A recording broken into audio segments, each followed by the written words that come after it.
Well, as we get set for the Splatoon 3 North American Championship 2023 tournament, we're here with the four captains of the four teams here. So why don't we go down the line, introduce yourself, your name, and your team name so we get a chance to know you a little bit more. Hi, I'm Sun. I'm from Cyanara.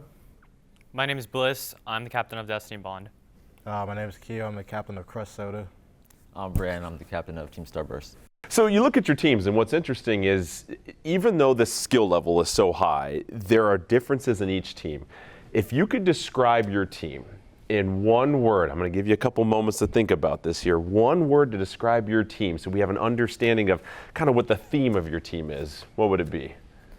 I'd say it's a bit chaotic. I mean, at times we have like the same idea, but then what really like kind of stands out about us is like we each have our individual moments that kind of just make up the game. So kind of together, but not really. But that's kind of just works out for us. So that would be chaotic, right? Yeah. Perfect. My team, Destiny Bond, is really passionate. We get super loud. All of us are so excited to play the game. When we are feeling it, we're so loud, and when it matters, I think we can come through. Kyo, describe your guys' team, and you've bounced around to 17 different teams, it feels like, over the last couple of years, but this team right now.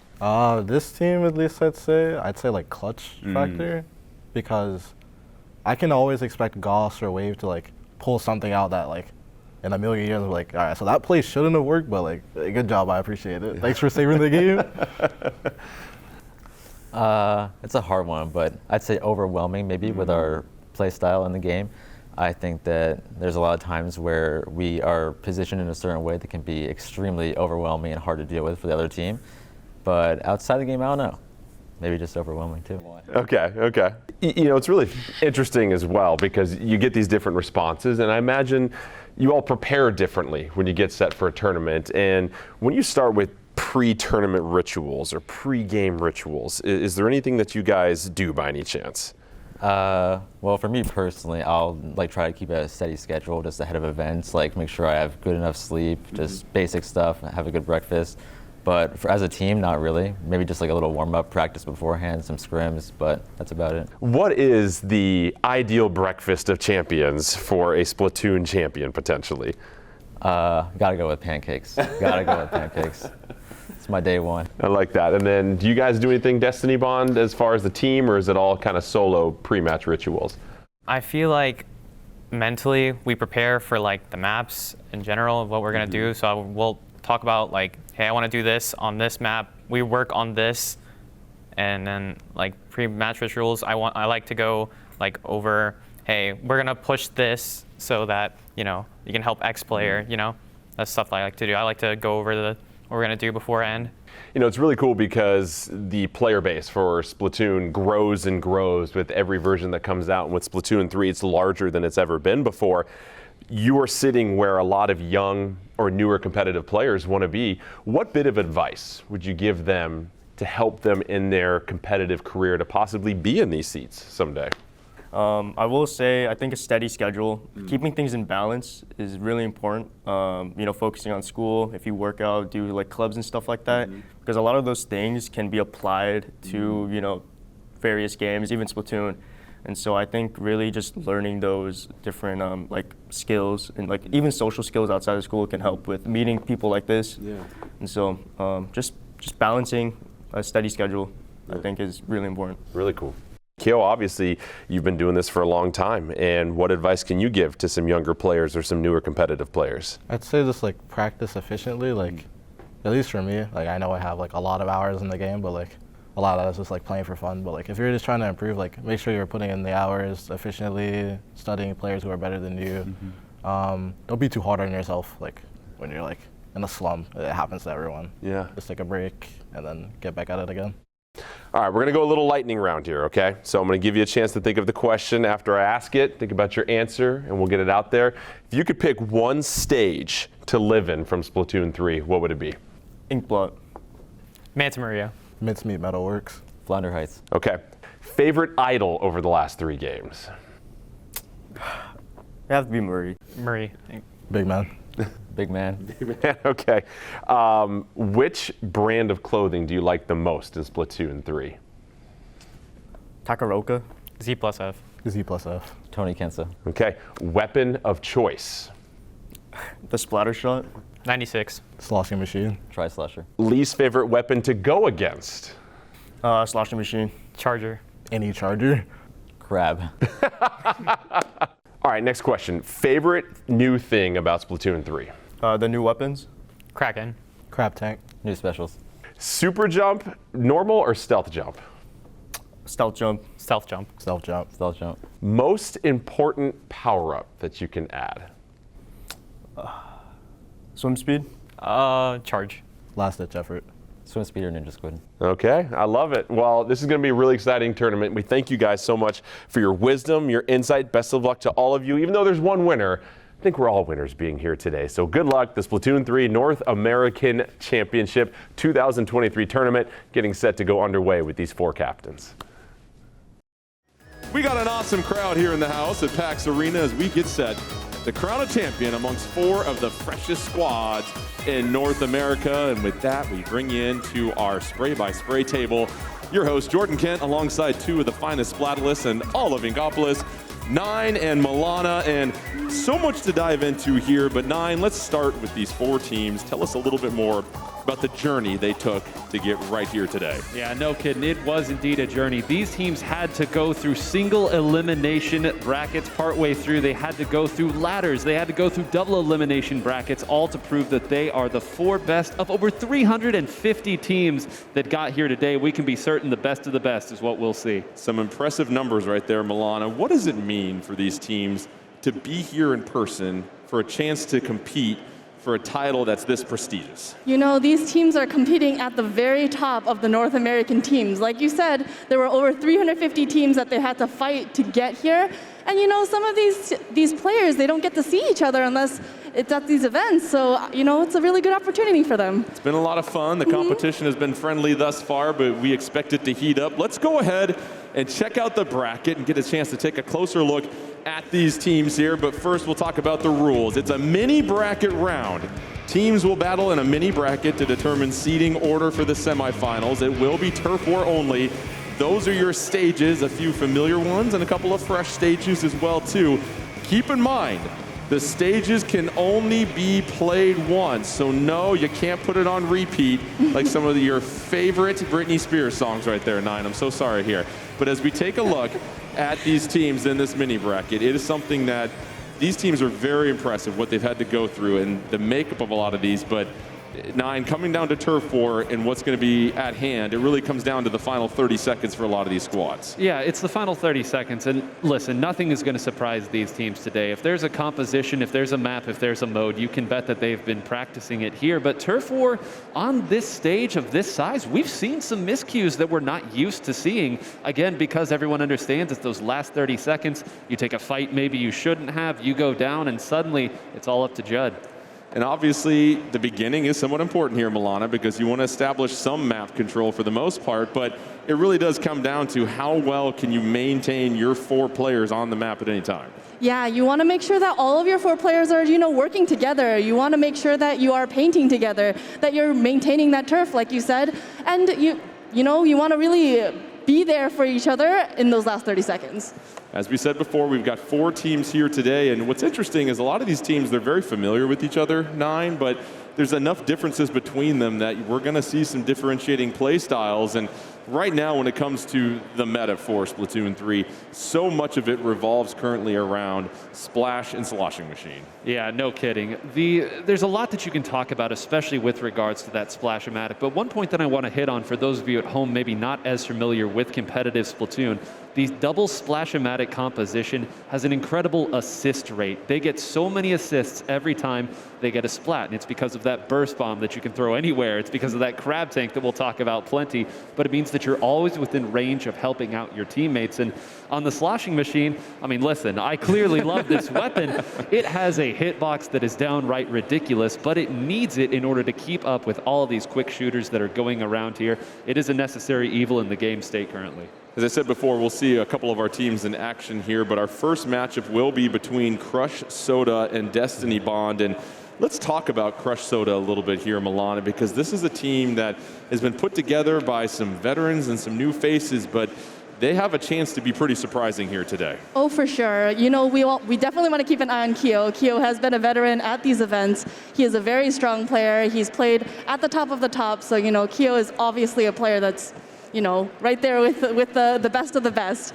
But we also want to keep an eye on, you know, like a player like Goss, someone who's very, very mechanically inclined and just well practiced. And just, you know, these players have been working together. And even though they're a pickup, they're going to be a formidable foe for some of these teams. Crush Soda placed first place in the Splatsville Showdown #2, and their opponent for this opening game, Destiny Bond, second place in Splatsville Showdown #1 and Destiny Bond here, 9. This is a team that, if there was a team that was a derivative of what most teams are doing right now, it is Destiny Bond. They have got some exciting attributes to them as well, too. Yeah, I mean, bottled chaos, in a word. The way that this team gets the ball rolling on their attacks is a sight to behold, truly. And if you've never seen this team, you might hear them through our microphones, and we are on the other side of the auditorium from them here. They want to separate you. They want to take lots of little one-on-one fights, try to out-mechanic their opponent, and believe me when I say one splat is all it takes for this team to get their hype going. And it really is fascinating because you have that familiarity, but Milana, there is something different about hopping on the sticks in front of an audience full of people and doing it live. It's also navigating that factor that can impact the way that a team can play. Yeah, so some of these players are new to a live stage, especially at a stage like this, you know, the North American Championships. So sometimes, you know, the pressure might get to you. So definitely something to consider when it comes to how they compete. Well, we're still waiting for the calibration to come in. There's a lot of things to think about. You're thinking about your weapon you're going to go with, your loadouts, and, you know, diving into more of the strategy here. For a lot of folks that are seeing this maybe competitively for the first time or something at this level for the first time, 9, there is a lot of intentionality behind what weapons your team goes with. Why is there that balance? Why are those roles so important? Yeah, roles in Splatoon are always in flux. It's not something like in other games where you say, I'm going to play this character, this weapon, and do this exact thing. You have to be versatile, and it's such a fast-paced game, folks. That's why we love it so much. But it means that if your teammate calls for help, regardless of what weapon you play, your new role is attending to that player here. If you need to pick up the objective and move it and score some more points, that is your role now. And the reason these players have stayed at the top so long is they recognize those moments in an instant. And you talk about those moments, a lot of those moments come with special items, of course. And with these great teams here, Milana, they do a wonderful job of stacking them and the timing of when they want to deploy them. Yeah, so, you know, one of the most important things that you have to consider when it comes to competitive Splatoon is just being able to combine your specials with each other and knowing what kind of specials work well with each other. You know, do you want to pop the Tri-Strike and the Crab Tank at the same time? Do you want to use the Ink Storm to kind of make space in order to move forward and use a more offensive special? You know, things like that are definitely important to consider. We're getting set for our first matchup between Crush Soda and Destiny Bond, and we'll introduce our other two teams and then talk about how some of the journeys are very interesting. Maybe a huge upset here today because we've got one of the powerhouses of North America, but more on them later. We're getting set for our very first game here. Turf War between Destiny Bond and Crush Soda.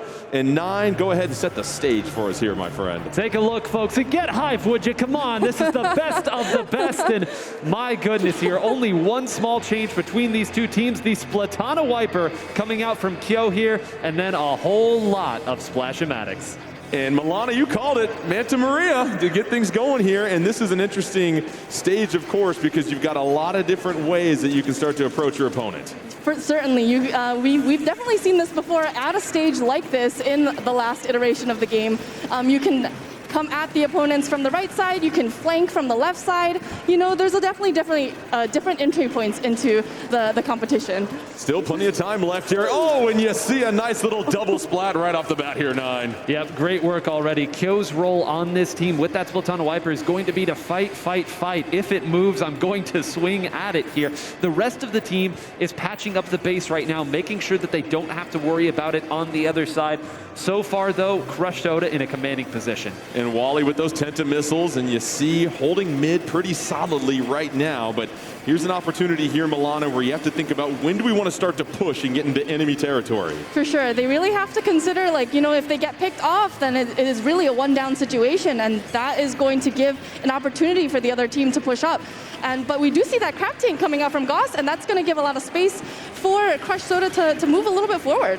And Crush Soda, a lot of blue ink on the ship right now here, 9. And at this point, it's 4-4, pretty even. What's the next move for Crush Soda? What are they thinking about? Well, you're going to see a lot of this right here. The moment that some of the specials come in to try to break Destiny Bond out, they are going to move back and simply try to build up their own specials as a counter side. They know that they have Kyo who can go out and try to fight. They'll jump out just like that and try to clean it up there. But credit to Destiny Bond. This has been a very patient takeback, and right now, mid should be theirs. As you know, with Destiny Bond, they just got to take it to 3 turns, and it's going to be all their way. And so Destiny Bond hanging tight, just over a minute left.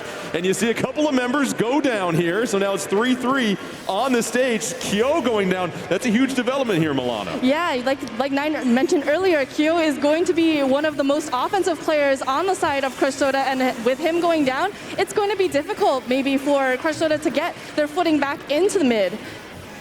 45 seconds remaining. Crush Soda, Destiny Bond, we're getting to that ever-important 30-second mark, but right now there's a good amount of orange in mid here, 9. Yeah, but take a look at that. One immediately went down. Keep an eye on the top of the screen, folks, to see when these crab tanks are about to come out. Another one goes down, and this final player is marked, running away desperately to try to survive and give them their own side. Kyo moves up and fights again. Wiping like Charmin at this point. 15 seconds left. Kyo just cleaning up the stage. This is a huge advancement for Crush Soda. And Crush Soda trying to take this with... the Splatana Stamper wiping out 2 more. And a clinic on closing turf war as Crush Soda dominant down the stretch. Yep, all of the patience to give themselves the opportunity to make that lockout. And yeah, we really didn't even need your services that time. Chud, a dominant ending there. My goodness. Wow, and listen, we said earlier, these players no stranger to this stage. Kyo makes his living on plays like that, on the stage, at his home, all over the world. You're gonna see this guy making it happen. And Milana, so much of the success sometimes comes down to finding those opportunities where it's a 2-on-1 or a 3-on-2, but as Kyo showed you, sometimes it just depends on who's the better one-on-one player in a given situation. And I think that comes back to that point you made earlier where, you're playing on this really big stage, and Kyo is a very seasoned veteran, playing in front of people, playing, at the very top tournaments. And, it really is just a matter of experience sometimes. And so the Crush Soda, very impressive. They're going to go ahead and pick up the win. That means they'll move on to our winners match. They'll have a chance to play for either first or second place seeding when we get to our semifinals. But now we get set for our next game here, 9, and that's going to feature probably the favorites here. And that's going to be Cyanara, a team that you feel is incredibly impressive with what they've been able to do as we take a look at the rankings right now. Yeah, you can see right there at the top, Crush Soda getting it done in Destiny Bond. And you mentioned Cyanara up against Starburst here. This is the matchup I think a lot of people, especially early on, are intrigued by because, listen, Starburst, so unbelievably strong here. This is a team that has not lost, and I mean 0 goose egg, has not dropped a set to any team outside of Japan. That is so impressive. They might be the most dominant team North American Splatoon has ever seen. However, I will say they've had many, many close sets with Cyanara. And Cyanara, a team that's never won the big one, but always comes so close. What a win this would be. Yeah, obviously you feel the confidence, Milana, of some of these other teams that want to try and knock off Starburst. And it's Starburst that has played so well in a lot of these online tournaments, but now you have a different stage. And for these teams, what do you think is the key at this point to really make sure you're playing your best? You've seen them play at high levels. You've talked to them. What are these teams looking to try and accomplish? I think they really, really need to make sure that they're working together. Like, I know that's a little bit, understated. We say that a lot. But being able to take somebody with you, because taking one-on-ones with some of these skirmishers on Starburst is not really a great idea, because some of these players, like Bran, Bagel, they're the best in the business. You don't really want to put yourself in that position. So making sure that you're working with your team and coordinating with them, and we love that numbers advantage, right? We do.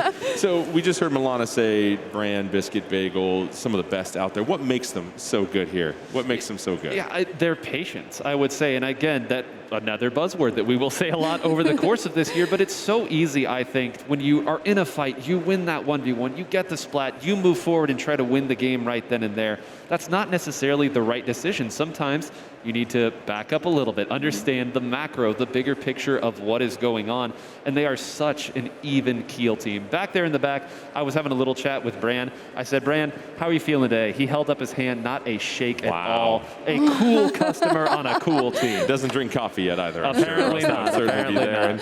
And, communication is so important too, Milana, with these teams, and just being able to have those call-outs. And what have you learned about how these teams communicate during a given match? I think some of it comes from just having played together for so long, and Starburst has been a really long-standing team, especially in the competitive community. So I feel like while the communication is important, they kind of know what each player is going to do, what their roles are, and how to pick up the slack for some other players on the team. So for a team maybe like Crush Soda, I think communication might be a little bit more key because they are a pickup team that they may not have as much experience as a long-standing team like Starburst. Let's check out the rules one more time as we get set for another matchup of Turf War in our mini bracket round. Teams battle in a mini bracket to determine seeding order for the semifinals. It is Turf War. Those are the stages. We've already played Manta Maria, so we'll see who's going to go ahead and hop in next. But with Turf War, we said before, Nime, the final 30 seconds so important. We saw that with Crush Soda on display. What other aspect in a given game is going to be so important here in Turf War? Yeah, I'll go ahead and build on your comment there about the 30 seconds. And the last game was a great illustrator of this, is that not only is it the last 30 seconds, it's what you do in the 1 minute to 45 second range to set up that last 30 seconds. That entire last period of the game is setting up your specials, moving a person to jump out and attack the exact spot you want, and then building off of it so quickly. The last 30 seconds are important, but make no mistake, they're not the only part of the game that matters. As we said, a matchup between Starburst, the heavy favorites. They were first place in the Splatsville Showdown #1. They went 3-2 versus Ascension, 3-0 versus Destiny Bond, another team that's obviously here today.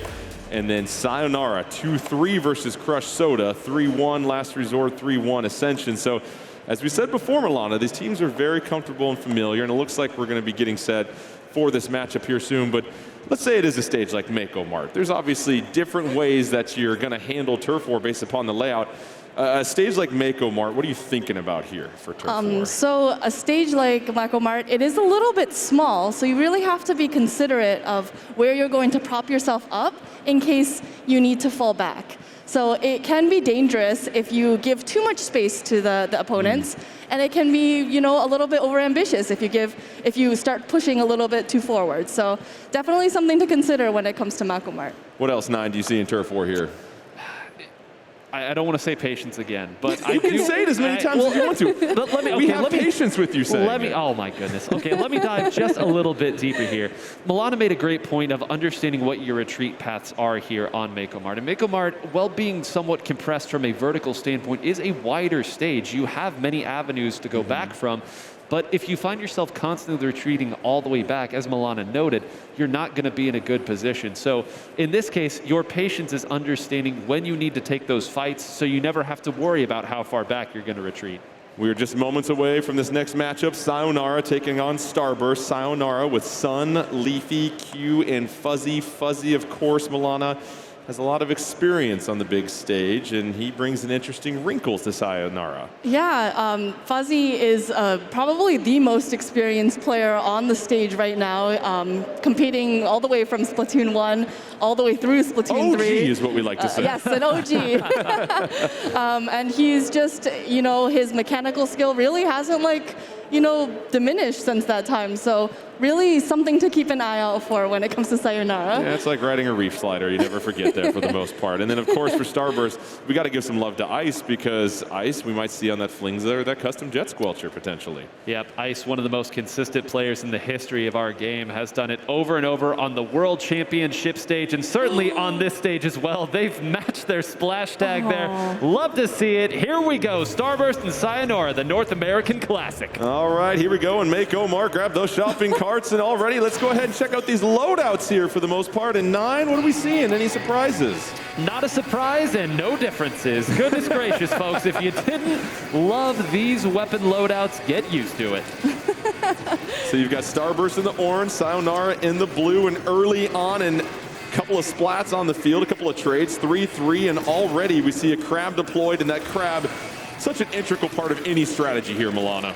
Yeah, that crab it can definitely make a lot of space for your teammates. You can retreat by rolling back into your ball. You can do so much with that crab tank. Cyanara had a 4-2 advantage on the stage for a moment. You see that fizzy bomb coming in, and at this moment here, 9, what are you thinking about with a lot of time left here on the clock as you're trying to establish positioning? Yeah, you're thinking exactly that there's a lot of time here left on the clock. What you really want to do is get into what we call power positions. You saw Leafy was sharking just under that left side and firing shots up to the opponent, not necessarily going all the way in to try to clean it up, just warding people off. Let's back up a little bit. Hey, they're over here. There's a jump out. That's as good as a splat. Now you see the advancements by Cyanara. Booyah bomb coming out. That's going to be deployed. Here's the crab. Is it enough to catch it? Yes! Deadliest catch takes out the crab. And now it's 4-2 on the map here for Cyanara. Hey, Milana. This is a really, really strong position for Cyanara. And Starburst is going to really have to consider how they're going to make moves forward back into the middle of the map. But you can see here that Cyanara kind of takes a step back. They don't want to be overambitious with their push. They want to make sure that they control mid when it comes down to that 30-second mark. And that's the surprising thing, 9. It felt like Cyanara has had the numbers advantage, but you saw the look at that map. It's basically 50-50. Starburst feels like they're just getting warmed up. Well, you better warm up a little quicker than that. Immediately moving forward there. Wow. Those missiles don't even have anybody to land on here.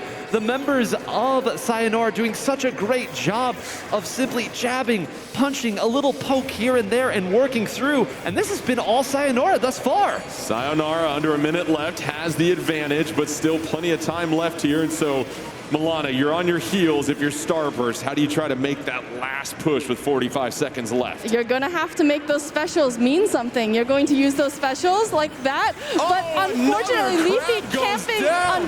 Give me some melted butter, baby. Leafy camping right underneath that, waiting for that crab tank to come.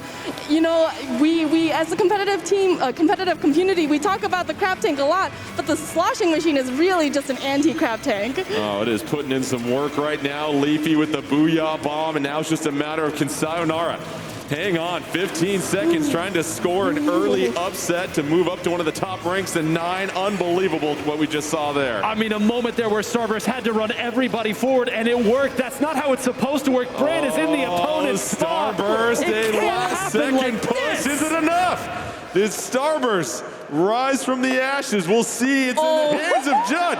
And how about that turnaround, Milana? That was Starburst. I don't know how else to say that. Wow. This is exactly how they play. They might be down. We might have counted them out, but we see them and they come back from the grave. 9, that is terrifying because it felt like Cyanara was in full control. It was 20 seconds left. You had taken out a couple of crabs. You're feeling good. And Starburst just exploded down the stretch, and you saw how quickly what transpired in those last 15 to 20 seconds to give them that win. When greatness is required, they managed to find it here. And we were talking so much, it's almost poetic, about how good Leafy's positioning was. Got a splat earlier, forced somebody to jump out, took out a crab tank, and then continued to sit on that side. But when all of Starburst funneled together in the middle and went forward, you saw Leafy had to rotate back, and at that point it was already too late. There were too many people who could fire as that sloshing machine was moving back, and it's so hard to even call it a miscue. It's just Starburst squeezing water from stone.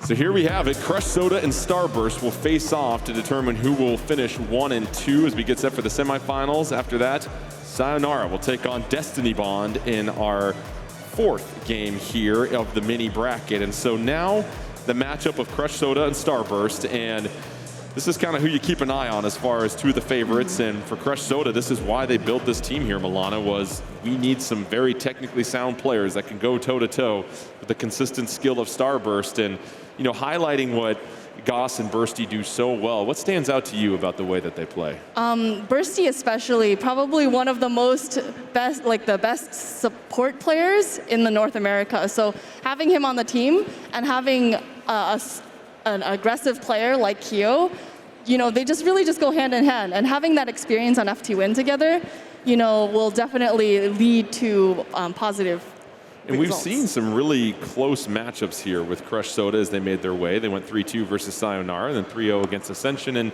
you know, I want to keep going back to Starburst because consistency is so important here, and having that same team around you, it just feels like they are certainly playing on another level here. But what's great here is that we're not just a 3-person team. We have a 4th member joining us, Shiny Hunter Zach. Let's go ahead and toss it over to him. He is on the Telestrator to break down some of the action we just saw. Zach, what'd you see there, my man? What's going on, everybody? We had some amazing initial action happen in just these best of ones in the mini bracket, and we're going to start with the first match between Destiny Bond and Crush Soda here. So we got a bit of action to start here. If we could hit play on this first clip, not common to see the Splatana in Turf War. We saw a lot of the Reflux and the Splash-O-Matic, but you can see why here. They're able to spot out targets with the Burst Bomb, and then they try on this first one to hit the flick with the hammer. Keep that in mind for our next clip. You can see if we pause right here, 0 in them are targeted by these 10 missiles. That's going to help allow them once again, just like the torpedo can, to show them their positioning. Now, if we play the clip again, they're going to have to shark. They're going to have to hang out on this wall right here in order to try and dodge a lot of these shots. And the burst bombs themselves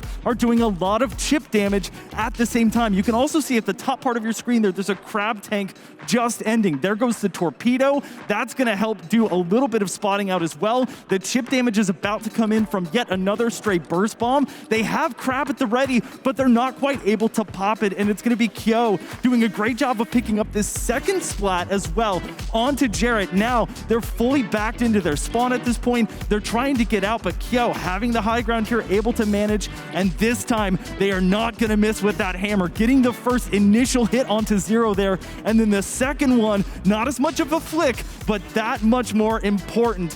Very, very nice job on this play here. So phenomenal job in this first match. The second one going to be between Cyanara and Starburst. This one was looking all Cyanara at the beginning here, and here's part of why. Look at how far back yet again Starburst is in their spawn. The crab gets popped. We have the Booyah Bomb come out. That's going to force the crab not only out of that high ground positioning, but they're going to get the splat as well. Yet again, we have these 10 missiles coming out from the Reflux, but they're not going to need to dodge that much. They're going to be able to pick up 2 here, and then all they're going to have to do is put up some pressure to get the initial third spot there on to Biscuit. And now, how does Starburst come out of their spawn at the very end there when it looked so dominant? You can see the map there at this point. It's even further up in the last 30 seconds, but as everyone knows, the last 30 seconds of Turf War are the most important. Bagel and Biscuit, if we can pause right here, Bagel and Biscuit set up sort of on the top part of this area. Ice with the Reflux doing the important job of painting as much as they can. And then Brand down here is taking sort of a 1v1 against Sun down in the bottom. So let's hit play again and show the progression here. This is going to be that overhead view. The Booyah Bomb comes out. It's not going to really attract a lot of attention, and it's going to allow Starburst in this top corner here. Watch this momentarily. They're going to be able to throw a Burst Bomb in this area, getting a lot of coverage. In the bottom part, Bagel and Bran on these Splash-O-Matics have pulled completely out. They get the splat there onto Sun, and that is going to allow them to overtake this map here, where before they were so far back basically into this area here. So phenomenal job from Starburst to come back and really take on a map that they were struggling in. Casters, let's throw it back over to you for the semis. Hey, Zach, that was next level. Give it up for Zach. That was remarkable. Some excellent breakdown right there. So we'll definitely be checking in with Zach from time to time as you see just the intricacies. The game moves so quickly sometimes. It's great to have someone like Zach that can slow it down and really point out the big plays that we're seeing. So we're getting set for our next matchup here in the mini bracket. This will determine seeds 1 and 2. It's Crush Soda taking on Starburst here. And so if you're thinking about what Crush Soda needs to do well here, 9, what's something they need to think about as we get set for Turf War on Scorch Gorge? Oh man, this is a big map here. Everything that we said earlier here about controlling certain parts of the map, you can multiply it by about 10 here. There is so much space in the middle that you need to control here. We're certainly not going to see changes in the comp, I would wager here. All the weapons that they play tend to do the job A-okay in that respect, but this is a map that we have seen in some games it not be so obvious who is going to win simply because of how much ground you have to cover. You might have to turn that last 30 seconds into a last 45 seconds if you want to get a meaningful portion of this stage. And it's interesting, Milana, because the stage can sometimes determine what weapon you want to go with, right? And we've seen with Kyo that sloshing machine, the stamper, the wiper. What do you think Kyo is thinking here when you look at this particular stage? You know, I think that he might want to opt for a sloshing machine because there is a lot of elevation in this map, and being able to camp underneath the drops of those elevations might help the team, you know, be able to maintain their turf. But, you know, if the Splatana works, the Splatana works. Hey, no need to change it. Let's go ahead and check out the rules one more time here as we get set for the previous winners of their last 2 games. It's going to be Crush Soda versus Starburst. And so now teams battle in a mini bracket to determine seeding order for semifinals. That's huge when you think about these matchups and a single elimination tournament. We've already played on Mako Mart. We've already gone through Manta Maria. We now have Scorch Gorge up next. And so some 2 extremely high-level teams that both won their respective Splatsville Showdowns.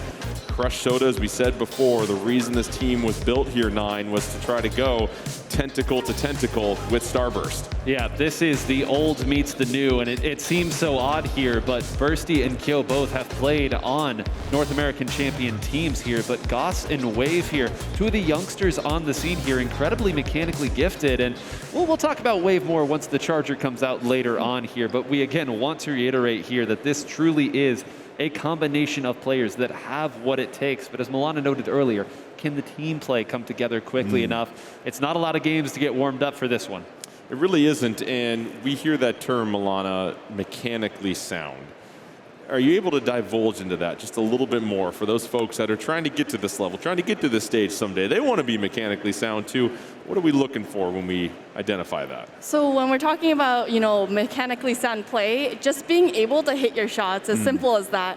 A lot of the weapons in Splatoon have a certain shot RNG, and just kind of being able to feel that out too is, I think, a part of mechanical discipline also. Yeah, it's so true. There's so many differences, and then you factor in jumping and how that can throw things off. There's a lot to consider, but you know, we look at these 2 teams, Crush Soda and Starburst, and teams that have a lot of experience and a lot of chemistry, and you see it right there in their faces now. These are teams that enjoy being here together at this moment.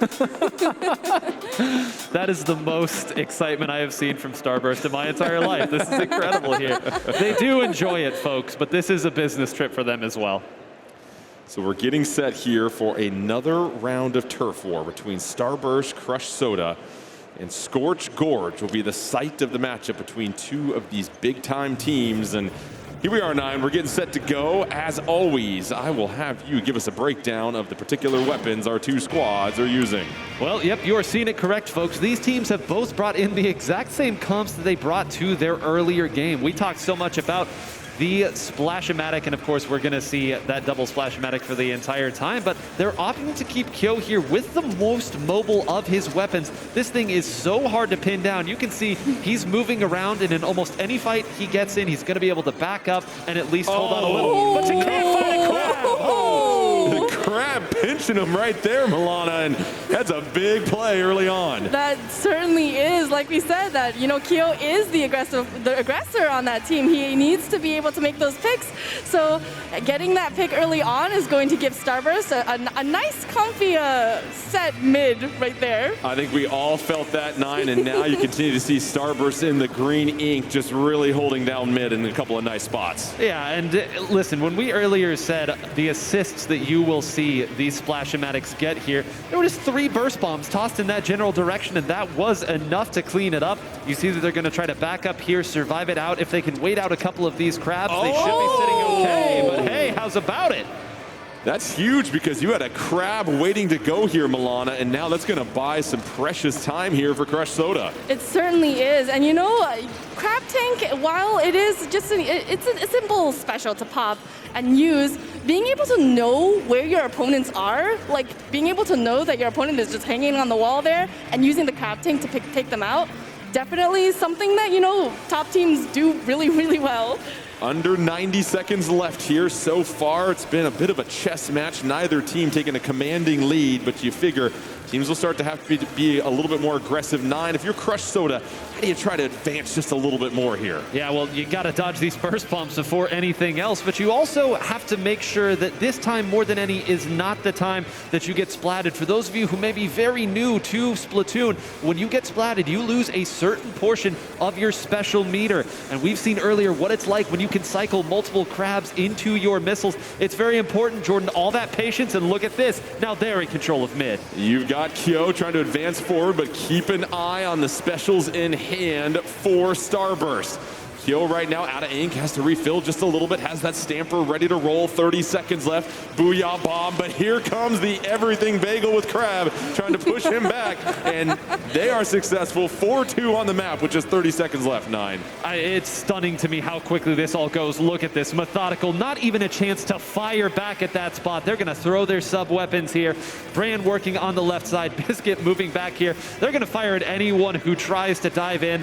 They don't really have a choice here. It would take a miracle at this stage. Starburst doing what they need to do at the right moments. A couple of splats go down, but not enough sand left in the hourglass for Crush Soda.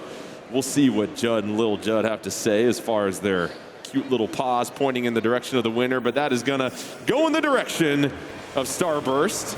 And so Starburst will take the #1 seed. Crush Soda will be the #2 seed. And again, Milana, it feels like when you take on Starburst, you have to play them for every single second. You can't have that 10 to 15 second lapse because they are just overwhelming a tidal wave that can breach you pretty quickly. They know exactly what they're doing. They know exactly where you are. So you've got to make sure that you play your best game, especially when you're going up against Starburst. So Starburst will take 2 victories in the mini bracket, claim that #1 overall seed, which means they will take on the loser of the next game here, and that is going to send us a matchup of Cyanara taking on Destiny Bond here in just a moment. And so we've already got an early glimpse here of the dominance of Starburst, 9. But now you look at some of these other teams trying to knock them off. And let's start with Destiny Bond once again with you. For Destiny Bond, a team that has a little bit of a variation in their loadouts compared to these other teams, what do they have to keep in mind if they want to be at their best for this tournament? Yeah, it's a great question. And the most important thing here to understand is your greatest advantage, which is how you attack once you get going. You feel that you are the best player on the entire stage, and that does mean a lot, don't get me wrong, but that can also work against you here when you're against these rock-solid, steady teams like a Starburst or like a Cyanara, who has based their gameplay around the Starburst mold. It really sometimes can be a double-edged sword if you get a little too excited. And so for Destiny Bond, it's a team that'll certainly try to climb up, and you probably want to try and get that #3 seeding big time. You do not want to look at that matchup against Starburst as we take a look at the standings. Starburst 2-0, that's that #1 seed. Crush Soda 1-1, but because they won their first game, they will take the #2 seed. So now Cyanara and Destiny Bond to determine who will be 3 and 4, and these two teams did not meet in our Splatsville Showdowns at all, so they do have a common opponent in Ascension. They both went 3-1 against them, 9. And so going back to Cyanara, a team that runs those comps that we see so much of, What are they looking to try and accomplish here? What are they trying to seek out? Yeah, again, this is another team that is very even keel, and you saw that they were outpacing the way that Starburst was playing for so long. So I would say they're looking to play the same game that they've been playing for a long time. They were a top-tier Splatoon 2 competitive team as well, and they were one of the first teams to really come up with that slight poke and jab, pair-up strategy, and to be able to make it work at a super high level. I think they stick to the game plan here, and they dare Destiny Bond to attack them. You know, it's interesting when you hear about the strategies, Milana, with how this meta revolves so much around Crab and the particular weapons. And we were talking to Zero earlier, and he kind of said, hey, there obviously isn't a whole lot you can do, but we're maybe going to look at that 52 gal. Have we seen some different types of counterplays start to come up when teams have been so dominant with Crab and Sloshing Machine? Yeah, so when it comes to competitive play, usually we'll get something like a double Splash-O-Matic, single Sloshing Machine comp. But there's kind of a wild card with that fourth weapon. We might see something like a 96 gal Deco specifically, now with the wall and the Kraken. We might also see something like the ZNF Charger, something that has a tri-strike, a tri-strike that can, build distance, be aggressive, and use it to their team's advantage. We are going to go shopping at Hagglefish Market, try and find some bargains here, Nine, on some quality seafood. What do you think about this stage in particular when it comes to Turf War?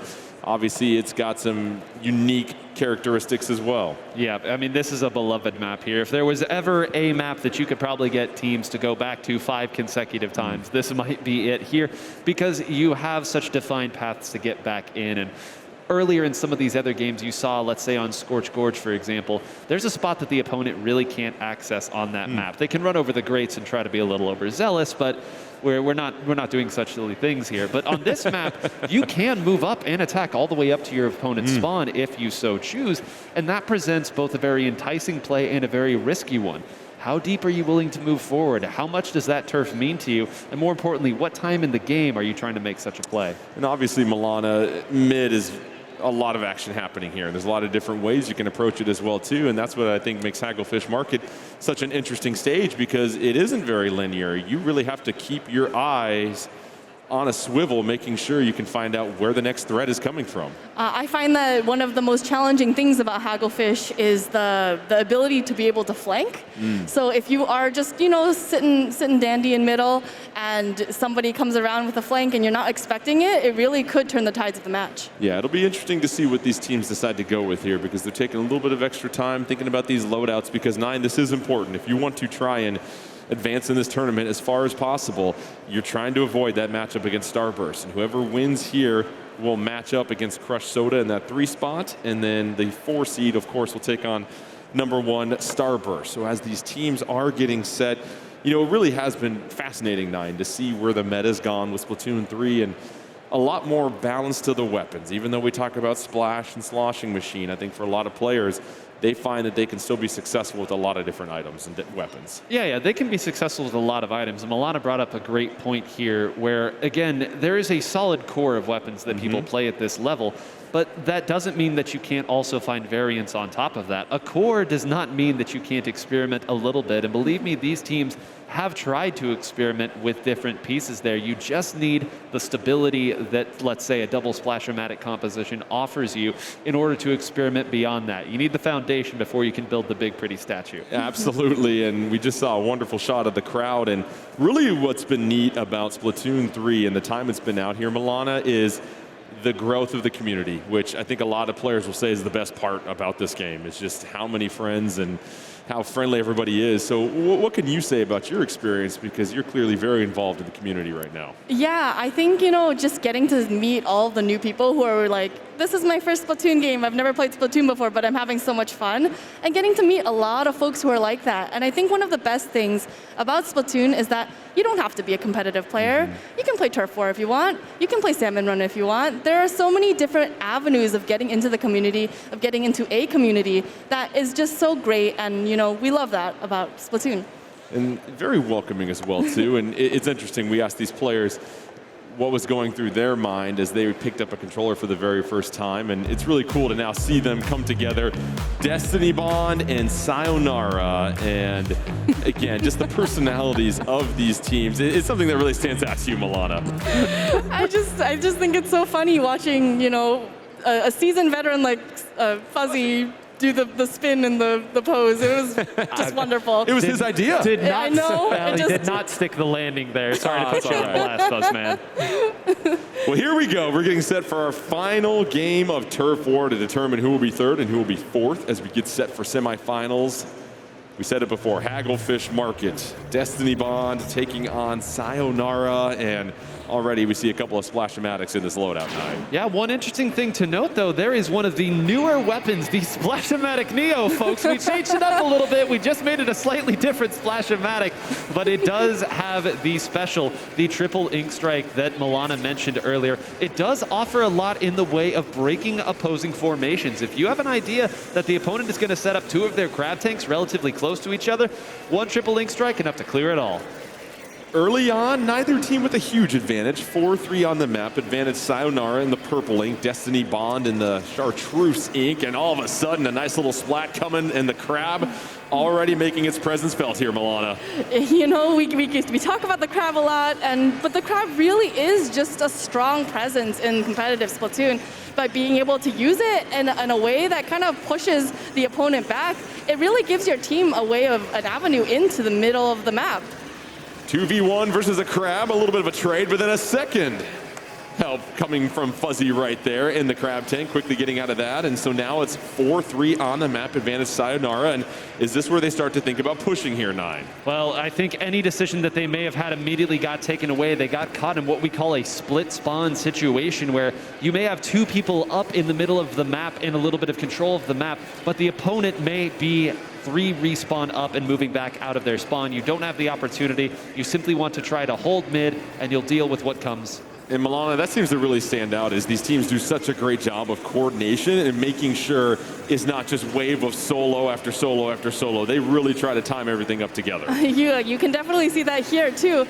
We see the triple ink strikes coming out together with the missiles, trying to get, took care of business against Leafy right there. Trying to get Destiny Bond to go back into their spawn, but unfortunately, I think a crab tank was able to, like I said, help Destiny Bond to make move advance into the middle. Picked off in midair, so that is an excellent pick by Q. And now with a minute left, it's still pretty much 50-50, but we see Destiny Bond starting to creep up here a little bit, 9. Yeah, they're creeping up, and they have the specials to do it as well. Right now, Leafy in a very precarious position is barely going to be able to get out of that, but that means there's not going to be any protection of Fuzzy. One does opt to run up there. Jared, I thought, may have had an avenue to get rid of that crab, opted to go for Leafy instead. That may be the foothold that was necessary. A direct onto Bliss. Another direct onto the crab. Leafy going absolutely wild right now as the rest of the team tries to run up and support. Trying to corner the crab, picks up 0, under 30 seconds left. 4-3 Cyanara. They are starting to advance. Can they hold for just about 20 seconds left? Another splat as Wally goes down.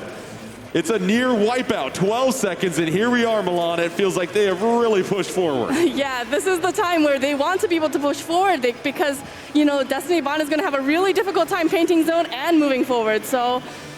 And time is out. Was it enough by Cyanara at the end? It is looking like it. We'll wait for the final word from our feline friends. And yes, Cyanara getting the victory, which means they will move into the 3 spot.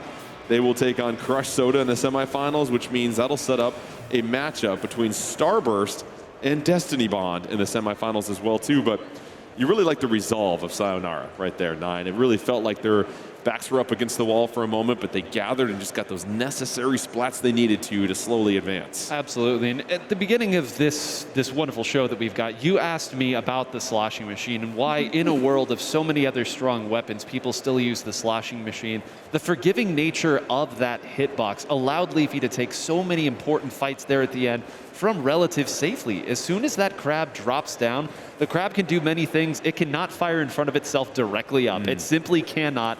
Leafy took the exact right angle on that fight, and a couple of fights afterward, ran forward there at the end. It was simply a formality at that point.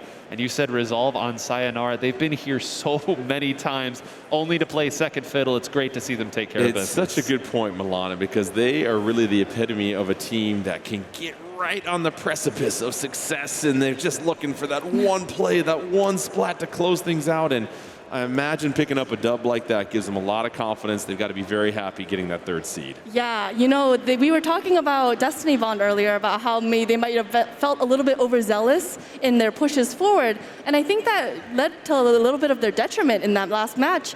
And, you know, I think that they capitalized on that. That Cyanara knew exactly how to combat that, and they went for it. And, you know, they came out on top. So the mini bracket is complete. We'll take a look at the rankings here in just a second, but what we've seen so far is that these teams are adaptable, and these teams will certainly continue to splat until the timer runs down. And so